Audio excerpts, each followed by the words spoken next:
POCO F5 mid রেঞ্জের একটি নতুন ডিভাইস। রিসেন্টলি এই ফোনটিকে ইন্ডিয়াতে লঞ্চ করা হয়েছে। ফোনটির হাইলাইটেড ফিচার্স হচ্ছে 12GB প্লাস 7GB অর্থাৎ টোটালি 19GB র্যাম থাকছে এই ফোনটিতে। সেই সাথে কোয়ালকম স্ন্যাপড্রাগন 7 Gen 2 এর মতো পাওয়ারফুল একটি gaming chipset, 120Hz AMOLED panel, 64 megapixel camera সেটআপের মতো উল্লেখযোগ্য ফিচার্স থাকছে এই ফোনটিতে। তো আজকের ভিডিওতে আমরা এই ফোনটিকে আনবক্স করব, সেই সাথে কবে থেকে বাংলাদেশ মার্কেটে পাওয়া যাবে এবং ফোনটির প্রাইস কেমন হবে সেটি জানতে লাইক অ্যান্ড সাবস্ক্রাইব করে আমাদের সাথেই থাকুন। পুরো ভিডিওটি জুড়ে আমি তিতাস আছি আপনাদের সাথে, আর আপনারা দেখছেন Titas tech ultra YouTube channel. তো চলুন শুরু করি আজকের এই ইন্টারেস্টিং ভিডিও। ফোনটির বক্স কন্টেন্টের কথা বলতে গেলে বক্সটি ওপেন করলে প্রথমে পাবে ইয়েলো কালারের একটি সেকশন, যার মধ্যে রয়েছে সিম টুলস, ডকুমেন্টেশন এবং একটি ট্রান্সপারেন্ট ব্যাক কভার। এরপরেই পাবে মেইন ডিভাইস অর্থাৎ স্মার্টফোনটি, দেন 67 ওয়াট একটি চার্জার অ্যান্ড USB Type-C কেবল। তো বক্স কন্টেন্ট হিসেবে এসবই প্রোভাইড করেছে পোকো। কথা বলা যাক ফোনটির ডিজাইন অ্যান্ড বিল্ড কোয়ালিটি নিয়ে। তো ফোনটির ডিজাইনকে যথেষ্ট সুন্দর করেছে পোকো। ফ্রন্টে রয়েছে গ্লাস অ্যান্ড ব্যাক প্লাস্টিক বা পলিকার্বনেট বিল্ড। সেই সাথে এই ফোনটি বক্স হিসেবে এসেছে। ফোনটি টোটালি 3টি কালার ভেরিয়েন্টে পাওয়া যাবে, carbon black, snowstorm white and electric blue. ফোনটির পোর্টস অ্যান্ড বাটনের কথা বলতে গেলে নিচের সাইডে রয়েছে speaker grill, USB Type-C port, primary mic and SIM tray. ফোনটির লেফট সাইডে কিছু নেই। উপরের সাইডে রয়েছে 3.5mm headphone Jack, secondary speaker অর্থাৎ ফোনটিতে রয়েছে stereo speaker, air blaster and secondary noise cancellation mic. ফোনটির রাইট সাইডে রয়েছে পাওয়ার বাটন এবং ভলিউম রকার। এবং ফোনটির সিকিউরিটি সেন্সরের কথা বলতে গেলে ফোনটিতে ইউজ করা হয়েছে ইন ডিসপ্লে ফিঙ্গারপ্রিন্ট সেন্সর, যেটি যথেষ্ট ফাস্ট অ্যান্ড অ্যাকুরেট। সেই সাথে এই ফোনটিতে রয়েছে ফেস আনলক সিস্টেম। তো এবার সরাসরি ফোনটির ডিসপ্লে সেকশনকে নিয়ে কথা বলা যাক।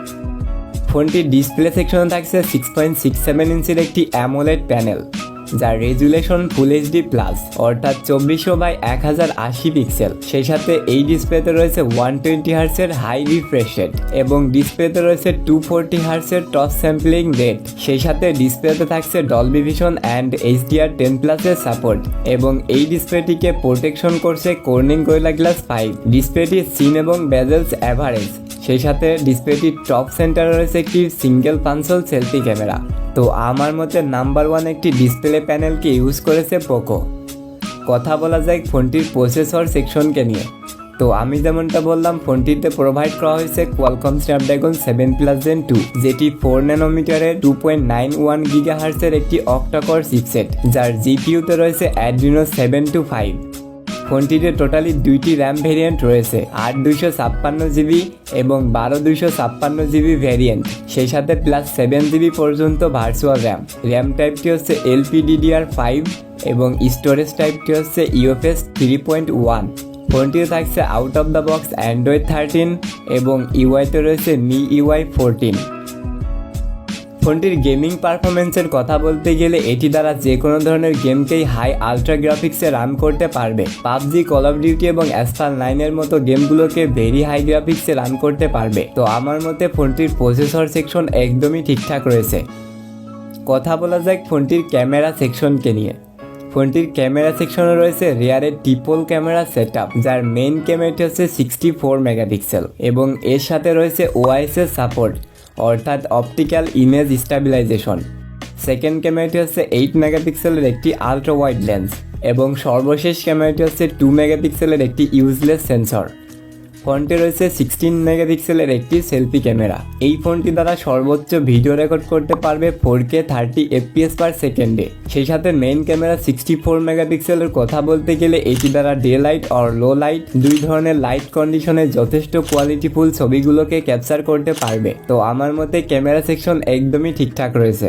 সেই সাথে এই ফোনটিতে প্রোভাইড করা হয়েছে 5000 mAh একটি ব্যাটারি এবং 67 ওয়াট একটি ফাস্ট চার্জিং সিস্টেম, তো যার ফলে খুবই দ্রুত সময়ের মধ্যে এই ফোনটিকে চার্জ করতে পারবে। সেই সাথে 4 ন্যানোমিটারের প্রসেসর হওয়ায় তেমন একটা ব্যাটারি বার্ন করে না। নর্মাল বা বেসিক ইউজে 1 থেকে 2 দিনের মতো ব্যাটারি ব্যাকআপ পেয়ে যাবে। সেই সাথে হেভি গেমিং অর মাল্টিটাস্কিংয়ের কথা বলতে গেলে প্রায় 1 দিনের মতো ব্যাটারি ব্যাকআপকে পেয়ে যাবে। তো আমার মতে ফোনটির ব্যাটারি ব্যাকআপ যথেষ্ট।